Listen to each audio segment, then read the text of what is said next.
नमस्कार, आप देख रहे हैं न्यूज़ वन इंडिया। मैं हूं आपके साथ राजेश कुमार। खबरें देवभूमि की। उत्तराखंड में तेजी से बढ़ रहे लव जिहाद के मामलों पर एक बार फिर मुख्यमंत्री पुष्कर सिंह धामी ने एक आपात बैठक बुलाई, जिसमें राज्य के DGP, ADG law and order, अपर मुख्य सचिव समेत कई अधिकारी मौजूद रहे। बैठक में पिछले 1-2 महीने के दौरान प्रदेश में आए लव जिहाद के मामलों और उस पर हुई अब तक की कार्रवाई पर मुख्यमंत्री ने पुलिस अधिकारियों से फीडबैक लिया। साथ ही मुख्यमंत्री ने राज्य के डीजीपी को इस तरह के मामलों पर किसी भी तरह की लापरवाही न बरतने के निर्देश दिए। मुख्यमंत्री ने लव जिहाद के मामलों पर सख्त टिप्पणी करते हुए कहा कि पिछले 1-2 महीने में लव जिहाद के कई मामले उत्तराखंड में आए हैं, जिसे लेकर स्थानीय लोगों का गुस्सा भी सड़क पर दिखाई दे रहा है। उन्होंने कहा कि राज्य सरकार इन मामलों को लेकर गंभीर है और सरकार ने पुलिस को प्रदेश में सत्यापन के लिए ड्राइव चलाने के निर्देश दिए हैं। जहाँ पर भी इस प्रकार की घटनाएं आई हैं, लोगों में जागरूकता भी बढ़ी है और लोग स्वयं भी आगे आ रहे हैं कि जो इस प्रकार का मैं कहूँ अपराध हो रहा है या सुनियोजित तरीके से एक सोची समझी रणनीति के तहत लव जिहाद जो लोग बढ़ा रहे थे, उनके खिलाफ लोग जो है अब आए हैं। और जिन लोगों के साथ हुआ है घर परिवारों में जहाँ भी इस प्रकार की बातें आई हैं, उन्होंने भी आगे आकर इसका विरोध और जो है अपना प्रतिकार करना शुरू किया है। और ये घटनाएं पिछले 2-3 महीनों के अंदर ज़्यादा उजागर हुई हैं। उसके पीछे जो है जहाँ सरकार के द्वारा धर्मांतरण जो कानून हम लाए हैं, उसके बाद भी तेज़ी से जागरूकता बढ़ी है। जो आंकड़े आए हैं इधर के दिनों में ही ज़्यादा आए हैं, इसलिए आज मैंने पुलिस विभाग के सभी वरिष्ठ अधिकारियों को बुलाया था, उनके डीजीपी को भी बुलाया था, एक बैठक करी है और उसके आंकड़े लेकर आगे चलकर ठोस रूप से कार्रवाई हो और सख्त कार्रवाई हो। जो भी मामले पाए जाएंगे उसमें किसी प्रकार की कोई भी जो है ढील नहीं दी जाएगी और आगे इस प्रकार की घटनाएं न हो, उसके लिए हम वेरिफिकेशन ड्राइव भी चलाएंगे कि समय समय पर पुलिस उनकी जांच करेगी, प्रशासन के लोग जांच करेंगे कि आखिर कौन लोग हैं, कहां से आए हैं, इनका क्या इतिहास रहा है। उसके आधार पर ही उत्तराखंड में लोग अब जो है रह पाएंगे। भाईचारे से सब लोग रहते हैं यहाँ पर और एक दूसरे के साथ मेल मिलाप से रहते हैं, लेकिन इसका अर्थ ये नहीं है कि जितने प्रकार के अपराध हैं, इस प्रकार की गतिविधियां हैं, वो किसी भी कीमत पर उसको नहीं यहाँ पर होने दिया जाएगा। यहाँ पर के खिलाफ जो लव जिहाद टाइप में जो कर रहे हैं, उनके जो भी अपराधी हैं उनके खिलाफ सख्त विधिक कार्रवाई की जाए। ये निर्देश अब हमारे उत्तराखंड में ऐसा भी कोई भी कानून के खिलाफ जो कार्रवाई करने वाले अपराधी हैं उनके खिलाफ सख्त कार्रवाई करने के लिए निर्देश है। अब उससे उत्तराखंड पुलिस निभाएगी। उत्तराखंड में अतिक्रमण के खिलाफ जारी कार्रवाई जारी रहेगी और सीएम पुष्कर सिंह धामी ने साफ कहा कि प्रदेश को सॉफ्ट टारगेट कतई नहीं बनने देंगे। जो वर्षों वर्ष पुराने लोग अलग अलग स्थानों पर काबिज हैं, उनकी मदद सरकार करना चाहती है, लेकिन कुछ लोग धार्मिक प्रतीक चिन्हों की आड़ में कुछ चक्र रच रहे हैं, उसे सफल नहीं होने देंगे। सीएम के मुताबिक अब तक 2600 हेक्टेयर भूमि को अतिक्रमण मुक्त कराया जा चुका है। बहुत गंभीर विषय है और इस पर कुछ लोगों ने भ्रम फैलाने की भी कोशिश की है।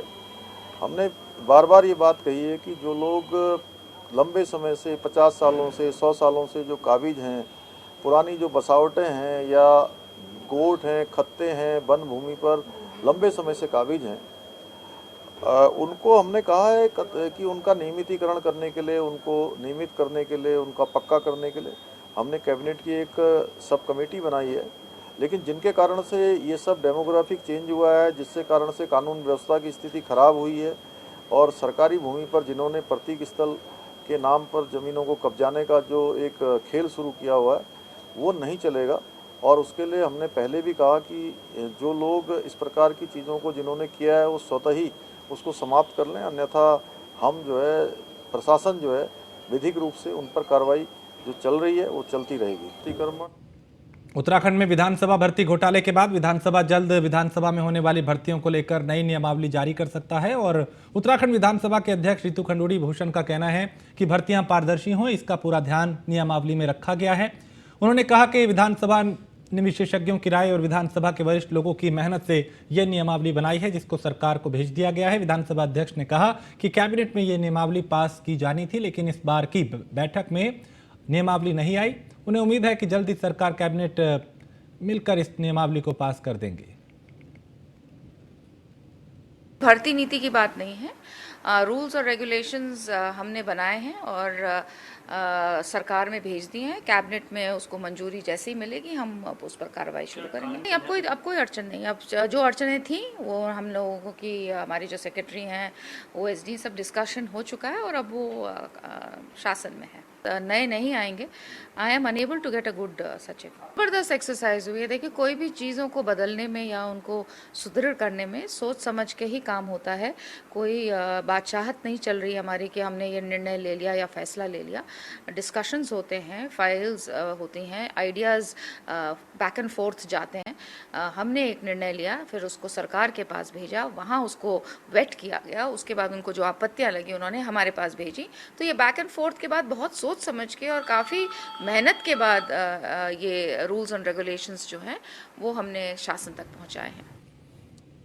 प्रदेश के पशुपालन, दुग्ध विकास एवं सेवा योजन मंत्री सौरभ बहुगुणा ने केदारनाथ यात्रा के मुख्य पड़ाव गौरीकुंड से जंगल चट्टी तक पैदल चल के यात्रा व्यवस्थाओं का जायजा लिया। पहली बार किसी मंत्री की यात्रा व्यवस्थाओं का जायजा लेने पर स्थानीय लोगों, व्यापारियों और कई स्थानीय जो दुकानदार हैं उन्होंने खुशी जाहिर की और मंत्री को मार्ग में फैली अव्यवस्थाओं से भी अवगत कराया। वहीं दूसरी तरफ केदारनाथ विधायक शैला रानी रावत की केदारनाथ यात्रा व्यवस्थाओं पर नाराजगी के सवाल पर प्रभारी मंत्री ने कहा कि क्षेत्र की समस्याओं को लेकर केदारनाथ विधायक का नाराज होना उनका अधिकार है। विधायक अगर अपनी कोई बात रख रहा है यात्रा को लेके, अपना कोई सुझाव सरकार पे रख रहा है, उनका अधिकार है। हम अपने क्षेत्र की बात माननीय मुख्यमंत्री जी पे रखते हैं, हम अपने क्षेत्र की बात सदन में रखते हैं, तो उसको आप नाराज़गी मत देखिए। वो उनका फ़र्ज़ है, उस क्षेत्र की जनता ने उनको चुना है। तो अगर वो यात्रा को और अच्छा बनाने के लिए, यात्रा को और सुखद बनाने के लिए, श्रद्धालुओं के लिए कोई बात अगर सरकार के सामने रख रही है तो मैं उसको नाराज़गी नहीं कहूँगा। वो दीदी ने अपनी राय दी है, शैला दीदी ने, और हम ज़रूर उसमें जितना भी अमेंडमेंट कर सकते होंगे, जितना भी उसको और सुधार सकते होंगे। लगातार सरकार की कोशिश यही है कि यात्रा और सुखद तरीके से श्रद्धालुओं को मिल सके, यात्रा और। लक्सर में हरिद्वार सांसद डॉक्टर रमेश पोखरियाल निशंक ने बीजेपी द्वारा आयोजित ट्रैक्टर रैली और नव मतदाता सम्मेलन कार्यक्रम में शिरकत की। नव मतदाता दिवस सम्मेलन कार्यक्रम के दौरान निशंक ने कहा कि पीएम नरेंद्र मोदी ने 10% से अधिक MSP में बढ़ोतरी कर किसान तबके को बड़ी राहत दी है। और उन्होंने ये भी कहा कि बीजेपी महासंपर्क अभियान के तहत प्रधानमंत्री के नेतृत्व में भारत सरकार के 9 साल के कार्यकाल की उपलब्धियां भी गिनवा रही है।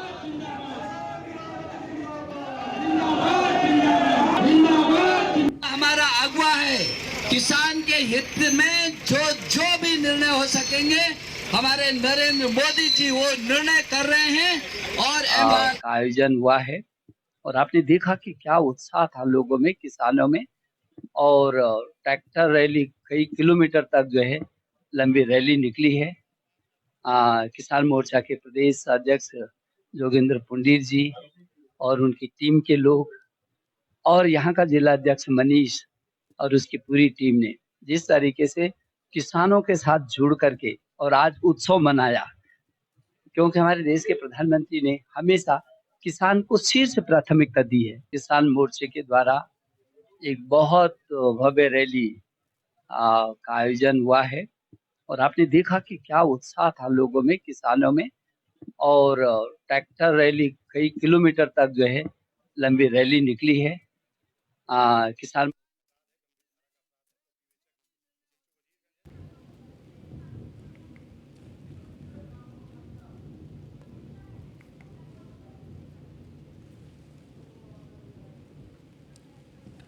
राजधानी देहरादून में स्मार्ट सिटी का काम पहले ही भगवान भरोसे है। इन सबके बीच पूरे शहर में पानी निकासी के लिए बनाए जा रहे नालों का निर्माण और भी मुसीबत बनता जा रहा है। महत्वपूर्ण बात यह है कि करीब 15 दिन बाद बारिश का दौर शुरू हो जाएगा और अब तक काम पूरा होने के कोई आसार दिखाई नहीं दे रहे। ऐसे में लोगों को सुविधा की बजाय असुविधा हो सकती है और इसी को लेकर शहरी विकास मंत्री प्रेमचंद अग्रवाल कह रहे हैं कि इस समय से काम पूरा हो जाएगा, क्योंकि इस बार मानसून थोड़ा देर से आएगा।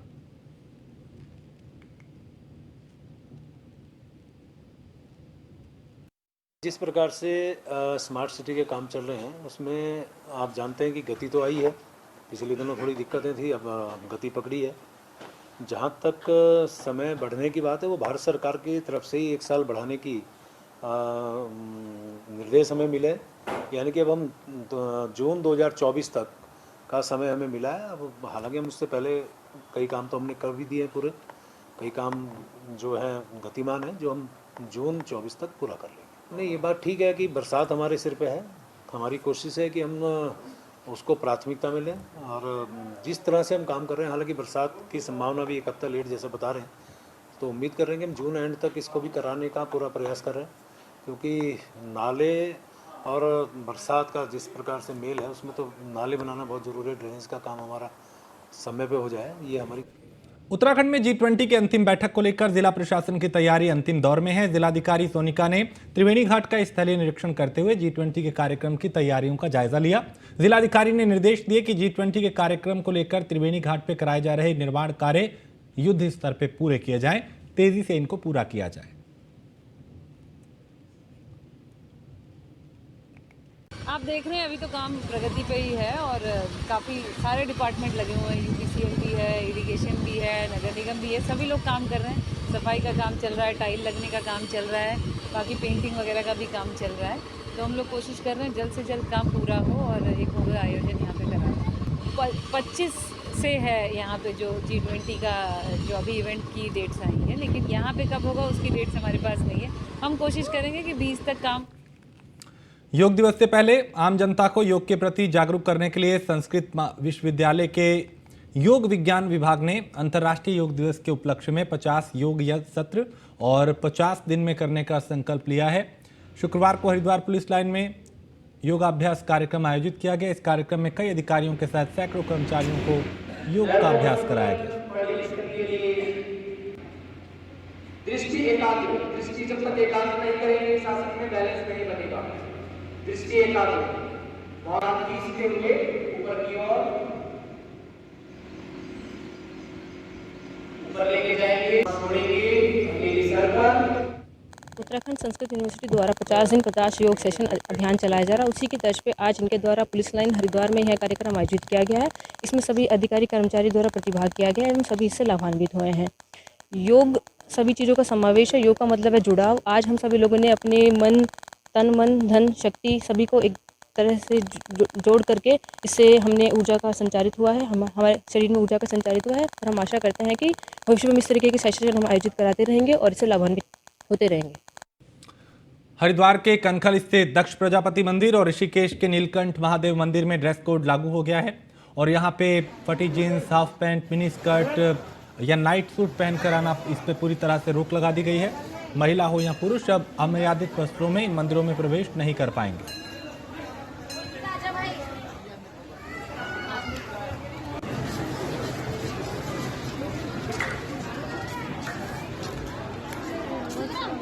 तो हरिद्वार के मंदिरों में नया ड्रेस कोड लागू हुआ है।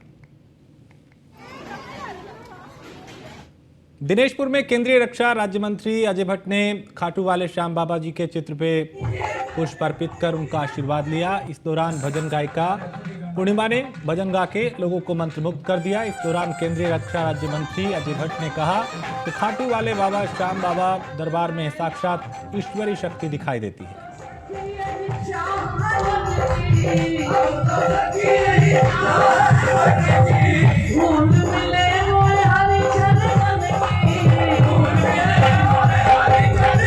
शाम की जागरण आज गली गली में हो रहे हैं। श्याम खाटू हारे का सहारा श्याम बाबा हमारा, जिसकी कोई नहीं सुनता उसकी श्याम बाबा सुनते हैं। आज दिनेशपुर के लोग बहुत सौभाग्यशाली हैं कि पहली बार आज पूर्णिमा दीदी का इतना बड़ा कार्यक्रम आपके दिनेशपुर में हो रहा है और जिला मुख्यालय रुद्रपुर में पूर्णिमा दीदी का प्रोग्राम नहीं हुआ, लेकिन दिनेशपुर क्षेत्र के लोग बहुत सौभाग्यशाली है कि पूर्णिमा दीदी का कार्यक्रम और श्याम खाटू दरबार ये ऐतिहासिक है।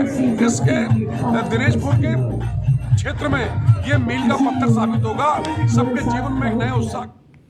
पौड़ी जिले में एक बार फिर से वन्यजीव संघर्ष से सीधे तौर पर लोग प्रभावित होने लगे हैं। बीते मंगलवार देर शाम गुलदार ने 2 लोगों पर हमला कर दिया और गुरुवार के इस हमले के यानी गुलदार का ये जो हमला था, इस हमले के बाद से ही एक बार फिर से पौड़ी जिले में दहशत है।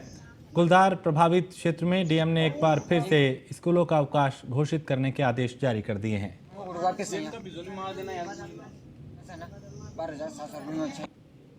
संबंध में डीएफओ को जो मेरी तरफ से डायरेक्शंस गए हैं और एसडीएम को जो डायरेक्शंस गए हैं उसमें यही है कि कॉन्टीन्यूसली उस एरिया में जो गश्त बढ़ाई जानी है प्लस पिंजरे लगाए जाने से रिलेटेड और उसकी इमेज के बेसिस पे उसका पूरा प्रोफाइलिंग करना प्लस उस इलाके में जो भी प्रिकॉशंस हमें लेने हैं और नागरिकों को जो मदद दी जानी है वो सारी हम लोग देखेंगे। इस संबंध में मैंने डीएफओ को ऑलरेडी निर्देशित कर दिया और वो जल्दी ही एसडीएम और लोअर लेवल के ऑफिशियल्स के साथ में एक बैठक करने वाले हैं। और उसमें हमारे अधिकारियों ने भी वहाँ दौरा किया था पीछे और अभी भी उन पे हमने वो चौकसी बनाई हुई है। अभी डीएफओ से मेरी बात भी हुई थी तो उन्होंने कहा कि उसमें हमारी गश्त भी जारी है और उनकी बात भी CWLW साहब से भी चल रही है। उसमें शायद ऊपर से कोई अनुमति आएगी उसके अकॉर्डिंग। क्या ये गांव में ये चाह रहे हैं कि अभी कोई मौत हो और उसके बाद ये पिंजरा यहाँ पे लगाएंगे? आप देखिए दिन रात गांव से फ़ोन आ रहे हैं कि आज बाघ यहाँ पे देखा गया, दिन में यहाँ पे देखा गया। गांव में लोग अपने जानवरों के लिए घास के लिए नहीं जा पा रहे हैं। वहाँ से दूसरी एम्बुलेंस आई ऋषिकेश से तो वो नशे में धुत था एम्बुलेंस का ड्राइवर, वो जैसे तैसे करके ले गया। वहाँ पे गए, 2 लोग पहले चले गए थे एम्बुलेंस में, 2 लोग गाड़ी में गए तो आधार कार्ड हम लोगों के पास छोड़ गया था। आधार कार्ड के चक्कर में उन्होंने 1 घंटे रुका दिया कि भैया जब आधार कार्ड आएगा तब पर्चा बनेगा। जब यहाँ से पहले पौड़ी गए थे डीएम साहब के पास, उन्होंने हमको सीधे एम्स के लिए बोला आपका एक खर्चा लगेगा, खाली जो लगेगा तुम्हारा गाड़ी का किराया लगेगा, खाने का लगेगा, इलाज उसका फ्री होगा। वहाँ गई उन्होंने हमको, वहाँ गई हम भाई क्यों लाई आप इस लड़कियों को बोले यहाँ पर किस लिए लाई बल? हमने कहा डीएम साहब ने भेजा, बट डीएम को क्यों नहीं लाया आप यहाँ पर? उनको लाना चाहिए था बोला आपको। फिर उन्होंने हम बाहर गए दवाई के लिए, फिर आधार कार्ड के लिए ये हुआ, उसका आधार कार्ड गाड़ी में छूट गया था, पर आधार कार्ड क्यों नहीं लाया बल?